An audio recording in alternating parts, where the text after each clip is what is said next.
بارے دیگر بلند تر سلوات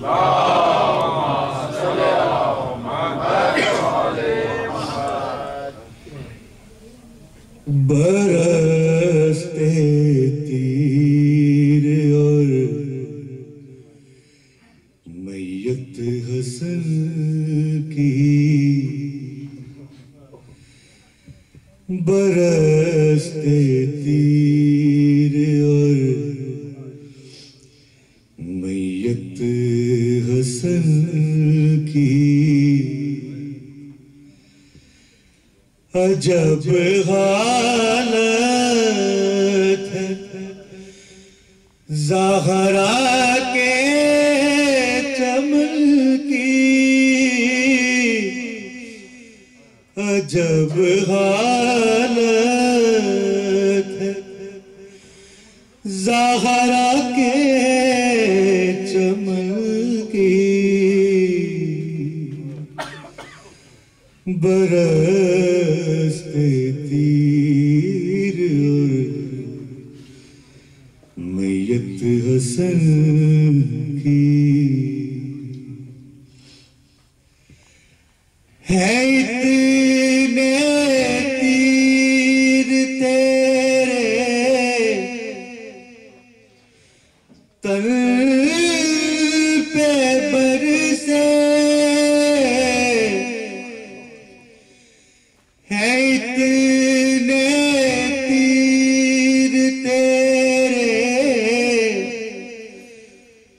تن پہ برسے کہ صورت نہ نظر آئے کفن کی برستے تیر اور میت حسن کی حسن کو زہر دے دی باد حیدر حسن کو زہر دے دی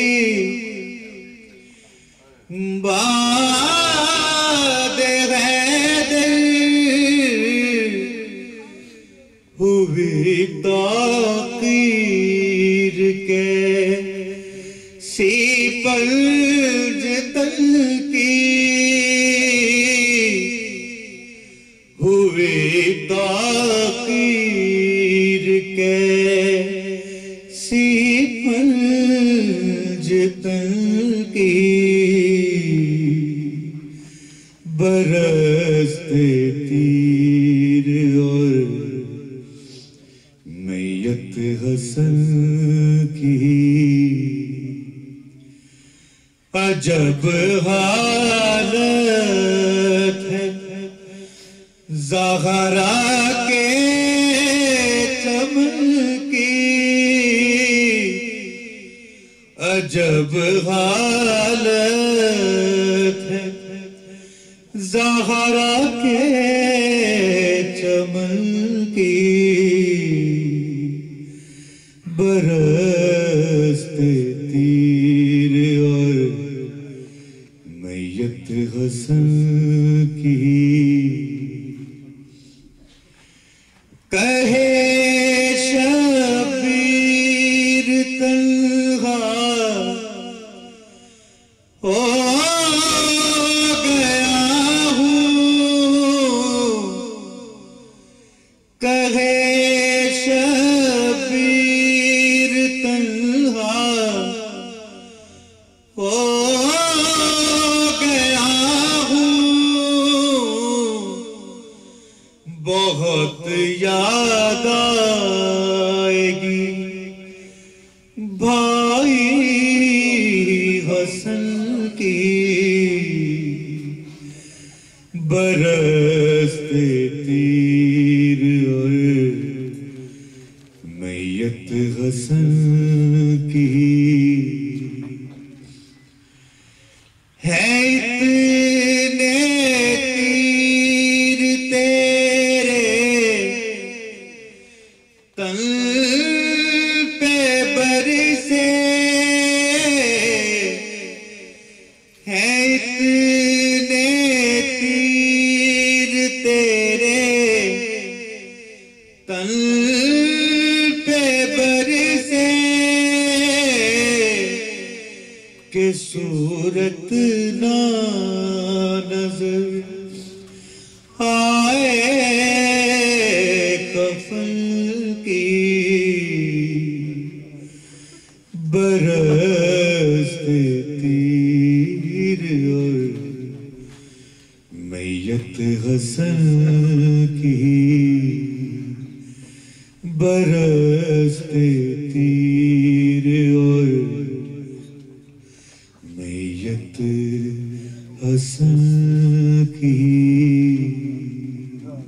صلوات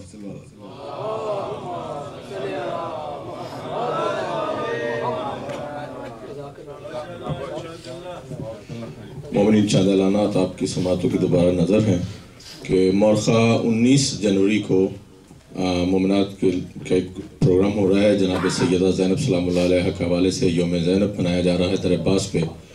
12 بجے دوپہر پروگرام کا آغاز ہو جائے گا، اور جیسا کہ میں نے گزارش کی ہے کہ بذریعہ قرآن اندازی کسی ایک مومنہ خاتون کو کربلا معلیٰ کا ریٹرن ٹکٹ دیا جائے گا اس محفل میں۔ اور اس کے علاوہ 2 اپریل سے 6 اپریل تک جو ہے وہ ایام فاطمیہ کے سلسلے میں مجالس اعزا برپا ہوں گی، جس سے مختلف واعظین خطاب فرمائیں گے۔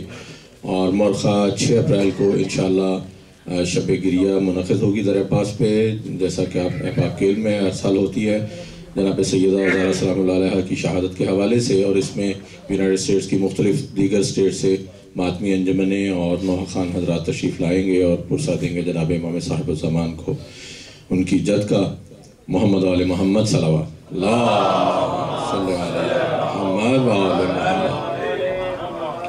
مومنین، ایک گزارش ہے سورہ فاتحہ کی سیدہ شمیم اختر اور سیدہ رفاقت بخاری ان کی والدہ، سید محمد حسین ان کی اہلیہ، سید فدا حسین شاہ ان کی اہلیہ کے لیے، اور اپنے اپنے مومنین مومنات جتنے آپ کے احباب ہیں ان کی فاتحہ کی۔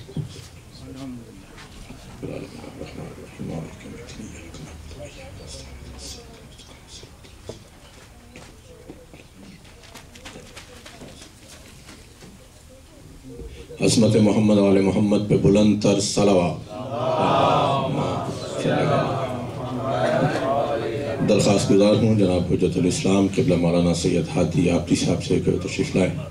نعرہ تکبیر، نعرہ رسالت، نعرہ حیدری۔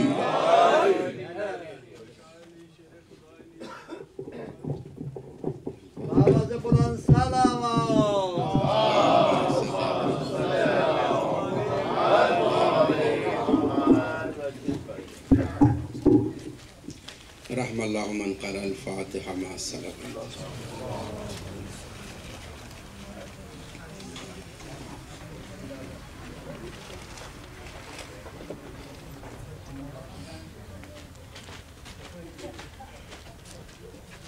اعوذ باللہ من الشیطان اللعین الرجیم،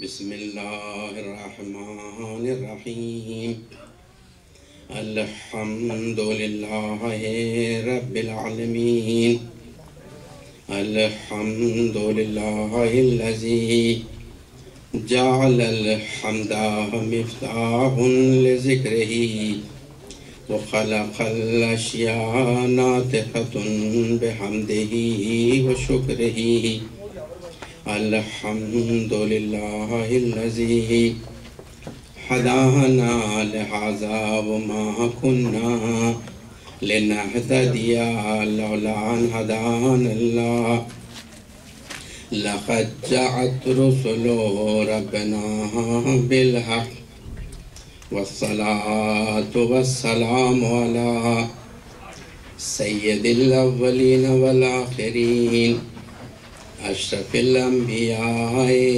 والمرسلين، خاتم النبیین، حجت رب العالمین، رحمة للعالمين البشير النذير السراج المنير السفير بين الله وبين خلقه المرسل إلى الإنس والجن صاحب الراية والعلامة الشفيع يوم القيامة النبي الأمي القرشي الحاشمي التهامي العربي المكي المدني المعيد بالقرآن الملقب بطه وياسين جد الحسن والحسين سيدنا ونبينا ومولانا ابن عبد الله أبي القاسم محمد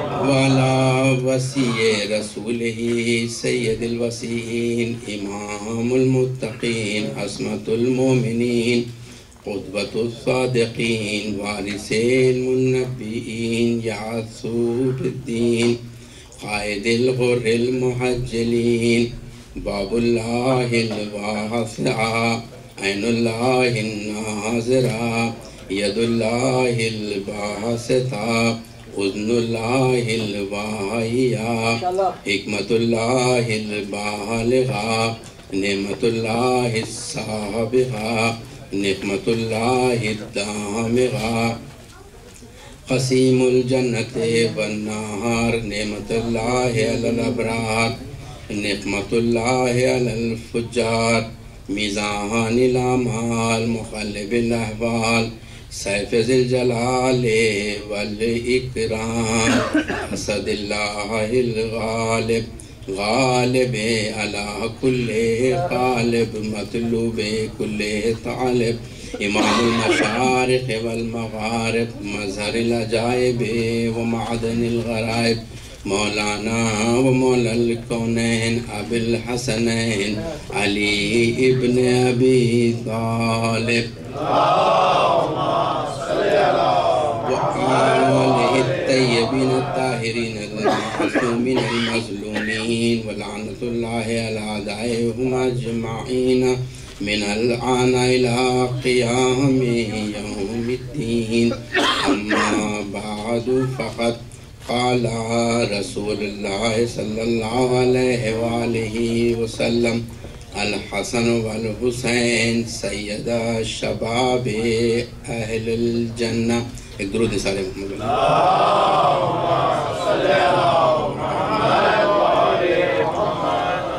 آپ حضرات سے معروضہ ہے سورہ فاتحہ کا مرحومین سیدہ شمیمہ اختر سید فدا حسین سیدہ کنیز فاطمہ سیدہ رفاقت بخاری سیدہ غفران بی بی اور پاکستان میں جو ظلم سے بے گناہ شہید ہوئے ہیں انہیں اور اپنے اپنے مرحومین کو بھی اس میں شامل کر دیا ہے۔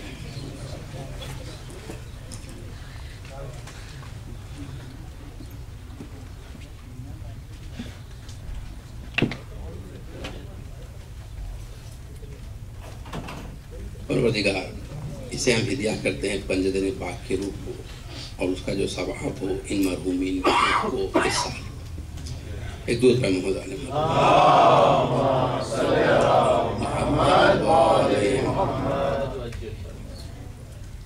یہ انشاءاللہ اس مجلس کے بعد سینہ زنی ہوگی، شبیہ تعبوت امام حسن مجتبیٰ علیہ السلام بھی برآمد ہوگا۔ آج آپ کی خدمت میں جو عرائض پیش کرنے کے لیے حاضر ہوا ہوں وہ امام حسن علیہ السلام کا وہ کارنامہ ہے کہ جسے دشمنوں نے الگ رنگ دیا اور دوست بھی صحیح طور پر اس کارنامے کی عظمت کو درک نہ کر سکے۔ امام حسن علیہ السلام کی زندگی کو، ظاہری زندگی جو دنیا کی تھی 47 سال، اسے 5 حصوں میں تقسیم کیا جا سکتا ہے، اور ہر دور دوسرے دور سے مختلف تھا۔ پہلا دور وہ 8 برس جب امام حسن علیہ السلام اپنے نانا اور اپنی مادر گرامی کے سائے میں پرورش پا رہے تھے۔ یہ ہمارے امام کا سب سے بہترین دور تھا۔ رسول اللہ نے منبر پر اپنے زانوں پر بٹھا کر ان کی عظمت کو سمجھایا۔ رسول اللہ ان کی خاطر منبر سے خطبہ روک کر اترے، انہیں اٹھا کر اپنی گود میں لے کر منبر پر تشریف لے گئے اور خطبے کو جاری رکھا۔ ان کی عظمت میں رسول اللہ کے وہ مستحب سجدے، کیونکہ ایک سجدہ واجب ہے، باقی سجدے سب مستحب ہیں جتنا بھی آپ ذکر کریں، مگر جب اللہ کا حکم ہو جائے کہ اے رسول اپنے سجدے کو طول دو، تو رسول کے مستحب سجدے بھی واجب ہو گئے۔ جب یہ پشت پر آ گئے، رسول اللہ سمجھاتے گئے، اور ان کی عظمت کی دلیل یہ کہ یہ کبھی تو نصارائے نجران کے مقابل گئے جب قرآن رسول اللہ کو کافی نہ ہوا گواہی دینے کے لیے، اللہ کے حکم سے کہ انہیں بلاؤ اور یہ جھوٹوں پر لعنت کریں۔ کبھی صدیقہ طاہرہ کی صداقت کی گواہی دینے کے لیے خلیفہ کے دربار میں تشریف لے گئے۔ تو یہ دور ان کا ابتدائی دور تھا، یہ پہلے 8 برس۔ اس کے بعد 25 سال وہ دور گزرا جس میں 3 خلافتیں ہوئیں۔ مولا علی کے ساتھ یہ بھی شریک رہے ہر غم میں، ہر ستم میں۔ نہ صرف یہ بلکہ انہیں دکھ درد یہ تھا کہ ہمارے جو چاہنے والے ہیں ان پر بھی مظالم ہو رہے ہیں، ہماری محبت کی خاطر، ہمارا ساتھ دینے کی وجہ سے۔ امام کا سن 8 برس سے 33 برس کا ہو گیا ان 3 خلافتوں میں۔ امام 20 پیدل حج کیے ہیں، اور امام کی زندگی کا سب سے بڑا حصہ یہ تھا 3 خلافتوں میں جو گزر گیا۔ 47 برس کی عمر ہوئی، 25 برس ان 3 خلافتوں میں گزرے۔ اس کے بعد مولا علی کی خلافت کا زمانہ آیا، 4 سال 8 مہینے، اور 3 جنگیں ہوئیں، مسلمانوں سے جنگیں ہوئیں۔ یعنی ان 3 خلافتوں میں مسلمان اتنے بدل گئے تھے کہ رسول کا جو حقیقی جانشین آیا اسے مسلمانوں ہی سے جنگ کرنی پڑی۔ اور ان جنگوں میں مولا علی سے زیادہ فن سپاہ گری کو کون جان سکتا ہے۔ مولا علی نے اپنی جنگ جمل میں اور جنگ صفین میں امام حسن کو اپنے لشکر کا علمدار بنایا۔ اسی سے امام حسن کی شجاعت کا پتہ چلتا ہے۔ آپ واقعہ سنتے آئے ہیں کہ جب جمل میں مولا علی نے محمد حنفیہ سے کہا کہ جاؤ بیٹے اس اونٹ کو بٹھا دو، جب تک یہ اونٹ رہے گا مسلمان قتل ہوتے رہیں گے۔ محمد حنفیہ واپس لوٹ آئے تو مولا نے کہا کہ تمہارا قصور نہیں ہے، تمہارے دودھ میں وہ اثر نہیں ہے جو یہ کام کر سکتا تھا۔ اور پھر امام حسن سے کہا کہ بیٹے تم جاؤ اور اس اونٹ کو بٹھا کے آؤ، تو انہوں نے پیر قطع کیے۔ تو یہ امام حسن کی شجاعت کے لیے۔ پھر اس کے بعد 6 مہینے امام حسن کی خلافت کا دور ہے۔ 22 رمضان سن 40 ہجری سے مولا علی کے بعد سب مسلمانوں نے امام حسن علیہ السلام کے ہاتھ پر بیعت کی۔ امام حسن علیہ السلام ہمارے دوسرے امام ہیں، مسلمانوں کے 5ویں خلیفہ ہیں، آج بھی ہیں۔ ان کے پاس جو راشدین کی فہرست ہے اس میں امام حسن علیہ السلام 5ویں خلیفہ ہیں 6 مہینے کے لیے۔ اور اس کے بعد جب معاویہ سے صلح ہو گئی تو اس کے بعد امام کی امامت کا صرف دور باقی رہا. امام کی امامت شروع ہوئی مولا علی کی شہادت سے. پہلے 6 مہینے امامت بھی ہے، خلافت بھی ہے، اس کے بعد 10 سال امام کی امامت کے ہیں. 37 برس کے سن میں امام مسلمانوں کے 5ویں خلیفہ ہوئے اور ہمارے دوسرے امام. یہ سب سے چھوٹا دور ہے امام کا، 6 مہینے، مگر یہی اسلام کی عظمت کا سب سے بڑا دور ہے. اور اسی دور کے متعلق آپ کی خدمت میں کچھ عرائض پیش کرنا چاہتا ہوں. گود پیش کریں.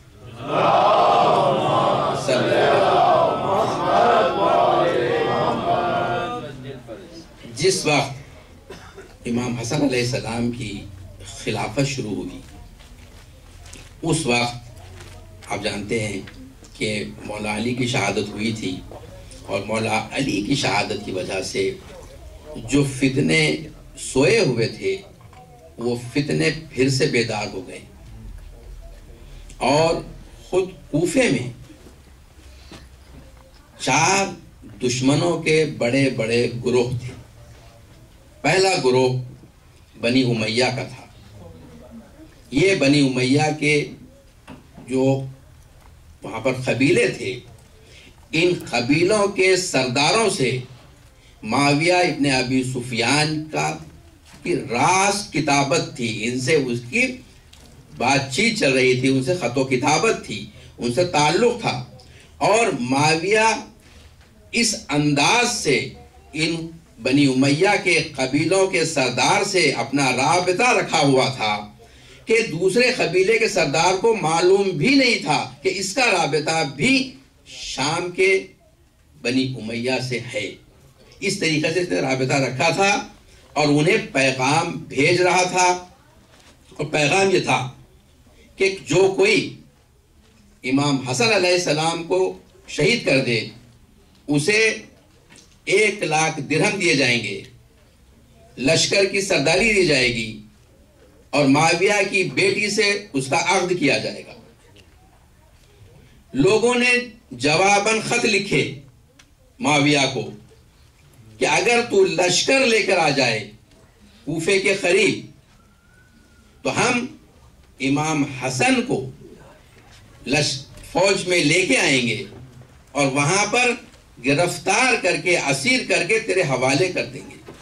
یہ خطوط بنی امیہ کے قبیلے کے سرداروں نے لکھے. اس کے بعد یہ ایک گروہ تھا.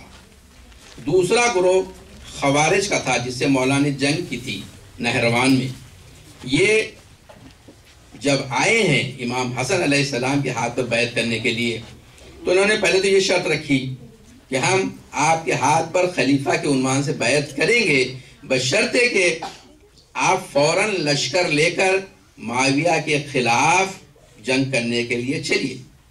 امام حسن علیہ السلام نے اپنا ہاتھ ہٹا لیا، کہا کہ مجھ سے بیعت اگر کرنی ہے تو بغیر کسی شرط و شروط کے بیعت کی جائے.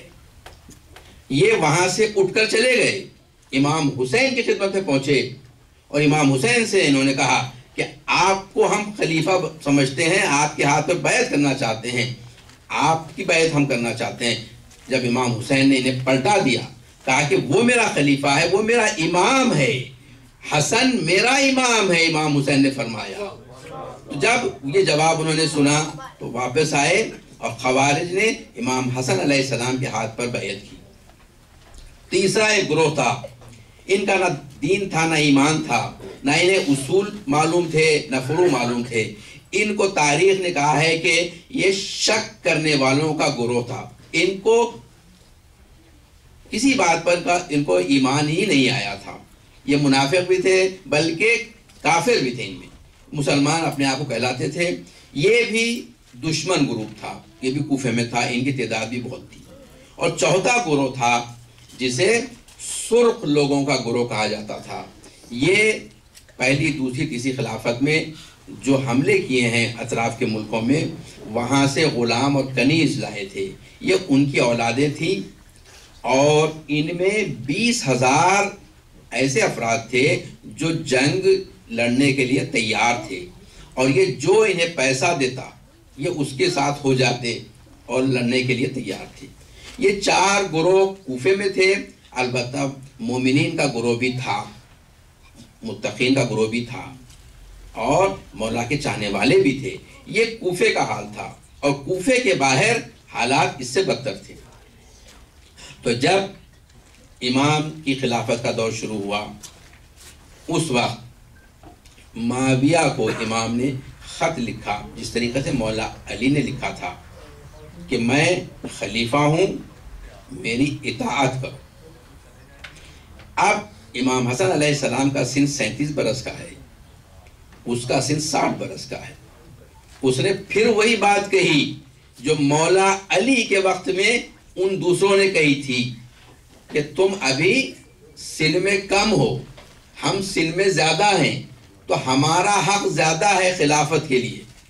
اس نے بھی یہی لکھا کہ خلافت کا حق مجھے ہے، البتہ میرے بعد خلافت آپ ہی کو ملے گی، آپ سے زیادہ قابل کوئی اور نہیں ہے۔ اور اس کے بعد اس نے اپنے ان لوگوں سے جو بنی امیہ کے کوفے میں تھے ان کو یہ کہا کہ یہ افواہیں پھیلائیں، غلط انفارمیشن دیں، یہ کہیں کہ لشکر شام سے حرکت کر کے کوفے کی طرف آ رہا ہے۔ لشکر سے لوگ نہیں گھبراتے، مگر جب لشکر شہر میں آ جائے تو ہر عزت دار گھبراتا ہے، کیونکہ اس کے اہل و عیال شہر میں ہوتے ہیں۔ تو اب لوگ امام کی خدمت میں پہنچنے لگے اور امام سے یہ عرض کرنے لگے کہ معاویہ شام سے لشکر لے کے آ رہا ہے، آپ بھی لشکر لے کے آگے بڑھیے۔ امام جانتے تھے کہ کوفے کے لوگوں پر اعتبار نہیں کیا جا سکتا۔ معاویہ کا اس عمل سے اس کے دو منشے تھے۔ ایک تو یہ تھا کہ اگر امام حسن علیہ السلام لشکر لے کر کوفے سے حرکت کریں اور شام کے بارڈر پر پہنچ جائیں تو یہ چاہتا تھا کہ پبلسٹی کرے، دیکھو کوفہ کہاں ہے اور شام کہاں ہے، حسن لشکر لے کے آ گئے، یعنی جنگ میں پہل امام حسن نے کر دی۔ اور دوسری بات یہ تھی، وہ یہ چاہتا تھا کہ امام اور امام کے چاہنے والوں سے اگر کوفہ خالی ہو جائے تو یہ اپنے افراد کے توسط سے کوفے میں بغاوت کر دے۔ اس ارادے سے وہ یہ خبریں پھیلوانا چاہتا تھا کہ امام جلدی میں لشکر لے کے نکلیں اور یہ حالات ہو جائیں۔ امام جانتے تھے امام تو امام ہی ہوتا ہے، امام ساکت رہے۔ اب جب امام نے حرکت نہیں کی تو معاویہ 60,000 کا لشکر لے کر شام سے مسکن آ گیا۔ مسکن کوفے سے 50 میل کے فاصلے پر ہے، یعنی کوفے شہر سے 50 میل کے فاصلے پر 60,000 کا لشکر لے کر معاویہ آ گیا اور اس نے پڑاؤ ڈال دیا وہاں پر۔ اب جب یہ لشکر وہاں پہنچا تو امام حسن علیہ السلام نے مسجد میں اعلان کیا کہ سب لوگ کوفے کے باہر نوخیلہ کے مقام پر جو 10 میل باہر تھا جمع ہو جائیں۔ امام نے اعلان کیا اور امام خود تشریف لے گئے اور 10 دن تک امام اس مقام پر ٹھہرے رہے، لوگوں کا انتظار کرتے ہوئے۔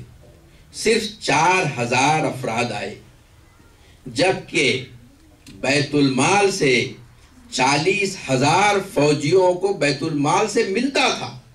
یہ 40,000 تو رجسٹر تھے، ان صرف 4,000 آئے۔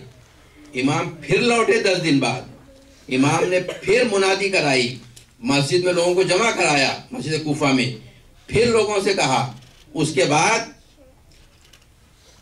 ابن ابی الحدید لکھتے ہیں کہ ایک کثیر لشکر جمع ہوا، لوگ جمع ہوئے، تعداد ان کی کہیں پر 16,000 ہے، کہیں پر 20,000 ہے۔ 20,000 کا لشکر جمع ہوا نخیلہ کے مقام پر، امام تشریف لے گئے۔ اس لشکر کو لے کر امام آگے بڑھے دیر عبد الرحمن کے مقام پر، وہاں سے بھی مسکن کا فاصلہ 50 میل تھا۔ امام نے وہاں پر ایک لشکر تشکیل دیا 12,000 فوجیوں کا، اور مولا علی کے کزن عبیداللہ ابن عباس انہیں لشکر کا سردار بنایا، سپہ سالار بنایا لشکر کا پہلا. اس کے بعد قیس ابن سعد کو دوسرا سپہ سالار بنایا اور سعید ابن قیس حمدانی کو تیسرا سپہ سالار بنایا. اور اس کے بعد یہ 12,000 کے لشکر کو مسکن کی طرف روانہ کیا. اور یہ کہہ کے روانہ کیا امام حسن علیہ السلام نے کہ جاؤ جنگ میں پہل نہ کرنا، مگر اگر معاویہ جنگ شروع کر دے تو تم جواب دینا. اس کے بعد جو بچا ہوا لشکر تھا اسے لے کر امام مدائن گئے. اور مدائن اس لیے گئے کہ مدائن بہترین سینٹر بن سکتا تھا اسٹریٹجک پوائنٹ آف ویو سے، کیونکہ اس کے راستے بصرے سے ملتے تھے، فارس سے ملتے تھے، عراق سے ملتے تھے اور مسکن سے بھی ملتے تھے. امام وہاں تشریف لے گئے لشکر لے کر تاکہ وہاں پر اور فوج آئے تو وہاں سے لشکر لے کر مسکن کی طرف جائیں. جب یہ لشکر گیا ہے 12,000 کا تو اس لشکر میں 5 قسم کے لوگ تھے. ایک گروہ تو وہ تھا جو صرف مالی فائدے کے لیے اس میں شامل ہو گیا تھا. دوسرا گروہ وہ تھا جو معاویہ کی مدد کرنے کے لیے اس لشکر میں شامل ہوا تھا تاکہ ان میں غلط افواہیں پھیلائے، ان کے حوصلے پست کرے اور معاویہ کو اس لشکر کی خبریں دیتا رہے. اور بعض افراد ایسے تھے اس لشکر میں جو ایک دوسرے کے مخالف تھے، یہ امام کے لشکر میں شریک ہوئے. اور ایک گروہ تو اس لیے شریک ہوا تھا کہ دیکھیں کہ ان کا آخر انجام کیا ہوتا ہے. یہ 12,000 جا رہے ہیں 60,000 کے لیے، ان کا انجام کیا ہونے والا ہے. یہ لشکر چلا اور جیسے یہ لشکر چلا مسکن کی طرف، وہیں سے انہوں نے افواہیں پھیلانا شروع کر دیں کہ معاویہ چاہتا ہے کہ امام حسن علیہ السلام سے صلح کر لے. امام حسن علیہ السلام بھی صلح کرنے کے لیے تیار ہیں. یہ سب اس لیے کہا جا رہا تھا کہ ان کے حوصلے پست ہو جائیں. اور اس کے بعد جب یہ لشکر پہنچا ہے مسکن کے قریب اور رات آئی ہے تو رات کو لشکر کے سپہ سالار کے ٹینٹ میں ایک تیر آ کے لگا اور تیر کے ساتھ ایک میسیج تھا. میسیج یہ تھا کہ امام حسن سے صلح کی بات چیت ہو رہی ہے، لہذا اگر تم اس میں پہل کرو میرے پاس آ جاؤ. معاویہ کی طرف سے تھا تو تم کو جیسے ہی تم میرے پاس آؤ گے تمہیں 5 لاکھ درہم میں دوں گا اور 5 لاکھ درہم باقی جب میں کوفے میں داخل ہوں گا تو تم کو دے دوں گا. یعنی 10 ملین 1 ملین 10 لاکھ درہم کا انعام تھا. عبیداللہ ابن عباس مولا علی کے کزن راتوں رات اپنے لشکر کی سرداری چھوڑ کر معاویہ کے ٹینٹ میں چلے گئے. صبح ہوئی، نماز کی اذان دی گئی، سپہ سالار آئے اور وہ امامت کرے تو دیکھے کہ وہ نہیں ہے. تو پھر قیس ابن سعد جو دوسرے تھے انہوں نے امامت کی اور اس کے بعد لوگوں میں پتہ چل گیا کہ ہمارا لشکر کا سردار یہاں نہیں ہے. اور اس کے بعد سب لوگوں نے آہستہ آہستہ یہ سوچنا شروع کیا کہ جب وہ جا سکتا ہے تو اس کے لیے فائدہ ہے تو ہمارے لیے فائدہ کیوں نہیں ہو سکتا. اور دیکھتے دیکھتے 12,000 کے لشکر سے 8,000 لوگ غائب ہو گئے. کچھ ادھر چلے گئے، کچھ واپس ہو گئے. اب اس لشکر میں 4,000 افراد تھے. امام مدائن میں ہیں، وہاں پر معاویہ نے ایک گروہ بھیجا، ایک چھوٹا سا گروہ بھیجا اور اس گروہ کے ساتھ کچھ خط بھیجے. یہ سب خط کوفے کے بڑے بڑے سرداروں کے تھے جن میں سے بعض امام کے لشکر میں بھی تھے. اور وہ خط اس میں یہ لکھا تھا معاویہ کو کہ اگر تو کوفے کے قریب آ جائے تو ہم امام حسن کو گرفتار کر کے تیرے حوالے کر دیں گے۔ امام کو وہ خط اس گروہ نے پیش کیا اور یہ پیغام کے ساتھ کہ آپ جس لشکر کو لے کے آ رہے ہیں اس لشکر کے سرداروں کی یہ کیفیت ہے۔ امام نے خطوط دیکھے، امام نے کہا کہ میں ان کی رائٹنگ بھی پہچانتا ہوں، یہ کون ہے، اور تاریخ کہتی ہے کہ امام کے معلومات میں انفارمیشن میں کوئی اضافہ نہیں ہوا، امام جانتے تھے کہ یہ منافق ہیں اور انہوں نے یہ کام کیا ہے۔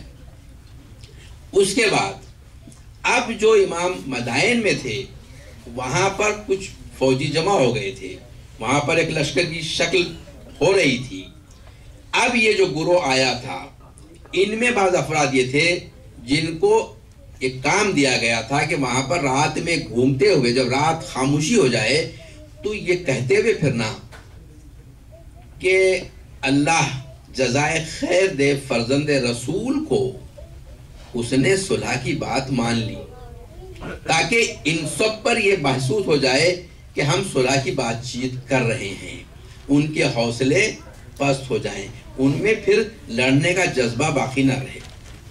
اب یہ خبریں جب پھیلنے لگیں تو جو خوارج تھے وہ خوارج جنگ چاہتے تھے، وہ خوارج نعوذ باللہ مولا علی سے بھی ناراض تھے، معاویہ سے بھی ناراض تھے۔ وہ خوارج امام حسن علیہ السلام کی خدمت میں آئے مدائن میں اور انہوں نے گستاخی شروع کی اور کہا نعوذ باللہ حسن تم بھی اپنے بابا کی طرح کافر ہو گئے، اور پھر مولا امام حسن کے نیچے سے مسلح کھینچ لیا۔ امام حسن علیہ السلام مدائن سے مدائن کے دارالامارہ جانا چاہتے تھے۔ آواز بلند سلوات۔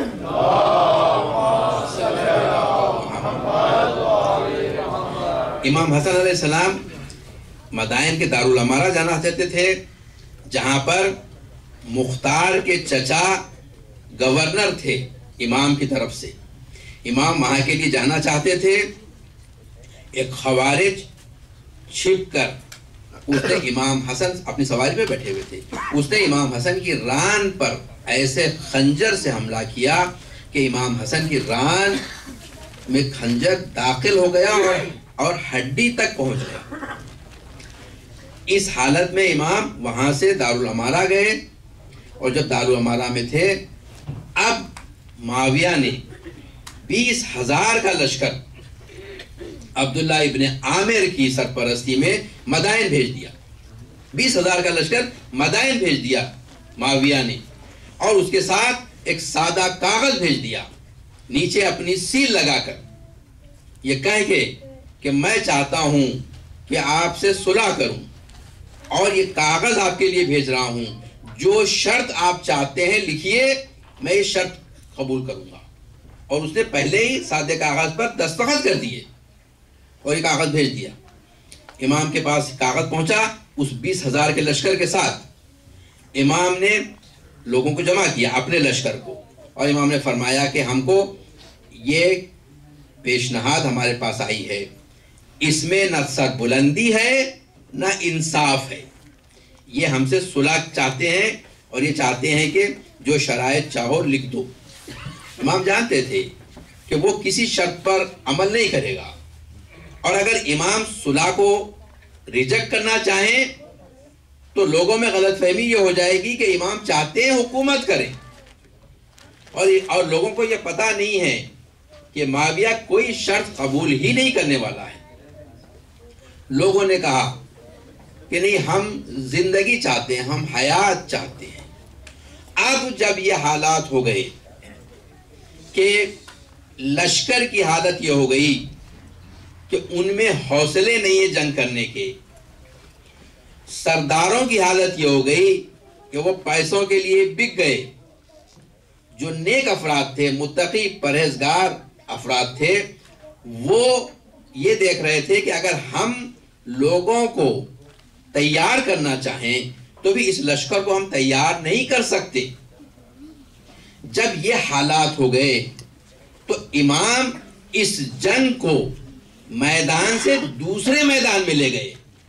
امام مجبور نہیں ہوتا، امام اللہ کا نمائندہ ہوتا ہے، امام اللہ کی حکمت ہوتا ہے، وہ وقت کے تقاضے کے تحت اپنا پلان بناتا ہے۔ تو امام نے اب یہ چاہا کہ میں اب وہ عمل کرنا چاہتا ہوں کہ میرے سرداروں کی خیانت اسے نقصان نہ پہنچائے، میرے فوجیوں کا کم حوصلہ اسے نقصان نہ پہنچائے، اور دشمن بھی اس چیز کو نہ خرید سکے۔ مال کے ذریعے خرید رہا تھا، وہ کہا کہ میں اب صلح کے شرائط ایسے لکھوں گا کہ معاویہ کو مجبور کر دوں گا کہ وہ اس شرائط کو مان لے، اور مجھے پورا یقین ہے کہ وہ کسی شرط پر بھی عمل نہیں کرے گا۔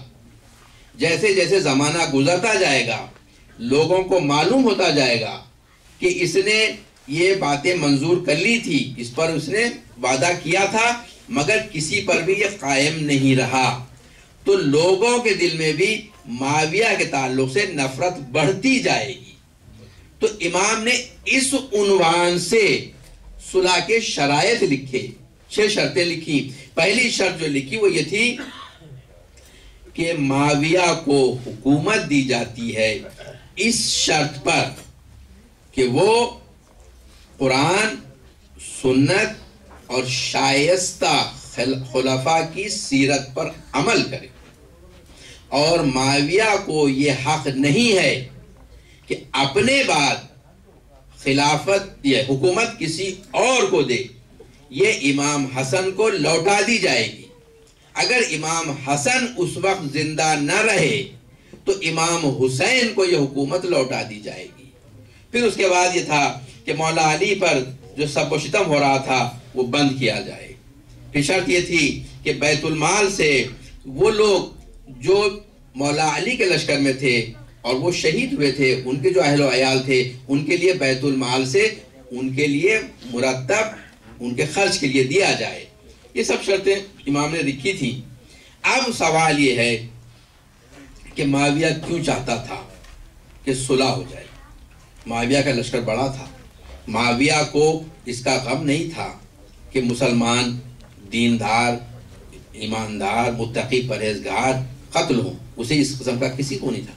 وہ صرف یہ چاہتا تھا کہ اگر جنگ کر کے میں جیت جاؤں تو اس کے بعد میں اپنے آپ کو خلیفہ نہیں کہہ سکتا، مگر اگر امام حسن مجھے حکومت دے دیں اور خود ہٹ جائیں تو عام مسلمان یہ سمجھے گا کہ امام حسن خلافت سے بھی ہٹ گئے اور امام حسن نے مجھے خلافت دے دی، میں قانونی طور پر اپنے آپ کو خلیفہ کہلا سکوں گا۔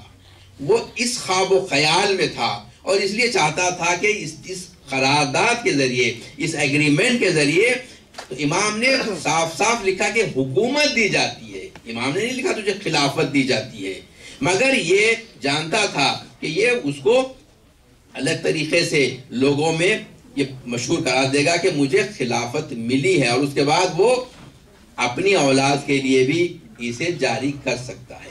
تو اس لیے معاویہ چاہتا تھا کہ ہر قیمت پر صلح ہو جائے۔ اور دوسرا محمد علی محمد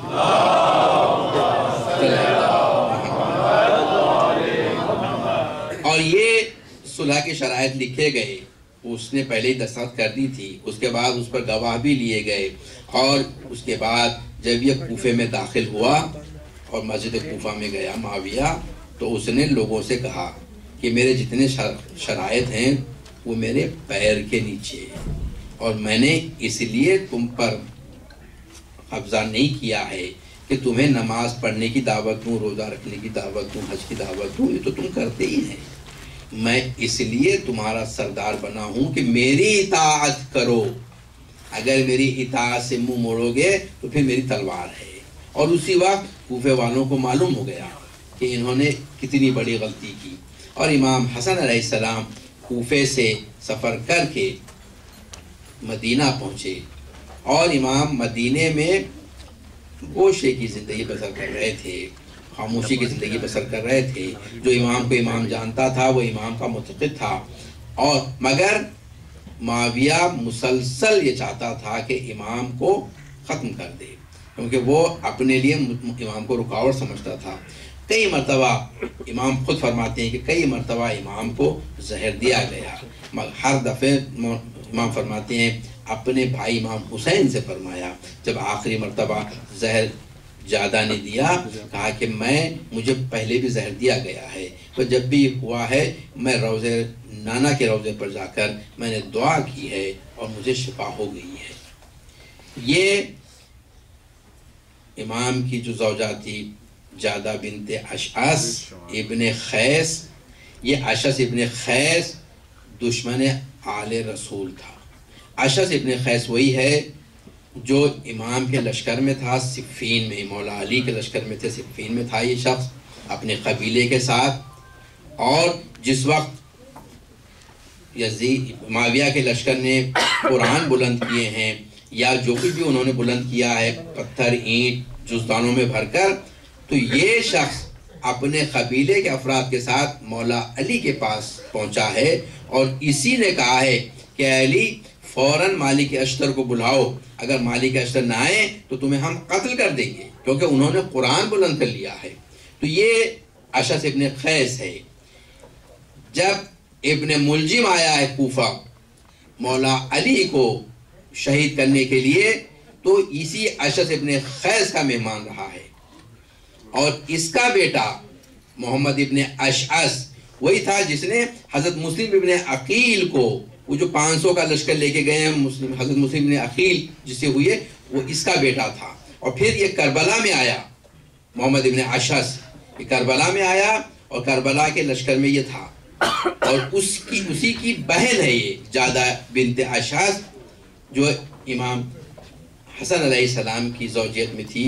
امام نے فرمایا کہ مجھے یہ زہر دے گی، تو لوگوں نے کہا کہ مولا پھر اسے آپ کیوں الگ نہیں کر دیتے؟ امام نے کہا کہ میں کیسے کر سکتا ہوں جب تک کہ اس نے یہ عمل نہیں کیا، ورنہ اگر میں اسے الگ کر دوں تو اس نے یہ جرم نہیں کیا ہے، میں یہ کام نہیں کر سکتا۔ تو اس کے پاس معاویہ نے کنیز کے ذریعے ایک زہر بھجوایا اور کہا کہ یہ امام حسن کو دے، تو میں تجھے 1,00,000 درہم انعام دوں گا اور یزید سے تیرا عقد کروا دوں گا۔ اور تاریخ میں لکھا ہے کہ اس نے وہ رقم دی، مگر طلحہ کے خاندان کے کسی مرد سے اس نے عقد کروا دیا، تاکہ میں نہیں چاہتا کہ میرا بیٹا اس طرح قتل ہو جائے، اس طرح اسے زہر دے کر تو جب رسول کے صاحبزادے کو تو زہر دے سکتی ہے مال کے لیے، تو ہمارے بیٹے تو کس حساب میں ہیں؟ تو یہ اس نے امام کی کیفیت یہ ہو گئی تھی کہ امام مسلسل پانی پیا کرتے تھے، کیونکہ امام کے جگر میں آگ لگی ہوئی تھی جو زہر دیے گئے تھے۔ اور یہ واقعہ بیان کیا جاتا ہے کہ اس دن امام روزے سے تھے، امام روزہ تھے، اس دن بھی بہت سخت تھا، ہوا گرم تھی، اور اس کے بعد افطار کے لیے امام تشریف لائے تو اس ملونہ نے شہد ملا کر اس میں یہ زہر امام کو دیا۔ امام نے جیسے ہی اسے پیا، آپ نے آہ بلند کی اور کہا کہ ملونہ تو نے زہر دے دیا مجھے۔ اور اس کے بعد امام حسین علیہ السلام کو بلایا گیا، امام آئے، بہنیں آئیں، اور اس کے بعد آپ نے بیان کرنا شروع کیا کہ مجھے زہر دیا گیا ہے۔ اور اس کے بعد 2 دن تک آپ تڑپتے رہے۔ آپ نے وصیتیں شروع کی اور وصیت کی کہ بھائی میں چاہتا ہوں کہ نانا کے پہلو میں دفن ہوں، جب میں دنیا سے گزر جاؤں تو میری آنکھیں بند کر دینا اور مجھے غسل دینا، اور اس کے بعد مجھے کفن کرنا، اور اگر نانا کے پہلو میں مجھے دفن کر دو۔ اگر وہ عورت مانے ہو تو میں نہیں چاہتا کہ ایک قطرہ خون بہے، مجھے نانا کی قبر کا طواف کر کے ماں کے پہلو میں بقی میں دفن کر دینا۔ اور اس کے بعد وصیتیں لکھیں، وصیتیں بیان کی، اور تاریخ میں ہے کہ جب جنازہ اٹھنے لگا اور بنی ہاشم تھے، مولا عباس بھی تھے، محمد حنفیہ بھی تھے، ابن عباس بھی تھے، یہ سب حضرات تھے، اور یہ جنازہ اٹھنے لگا تو مروان نے اطلاع دی بنی امیہ کے لوگوں کو، جو مدینے میں بنی امیہ کے تھے وہ جمع ہو گئے، اور اس کے بعد مروان خود اپنی سواری پر، اپنے خچر پر بیٹھ کر ام المومنین کے پاس گیا، عائشہ بنت عمر کے پاس، ابو بکر کے پاس گیا اور کہنے لگا کہ حسین چاہتے ہیں کہ اپنے بھائی کو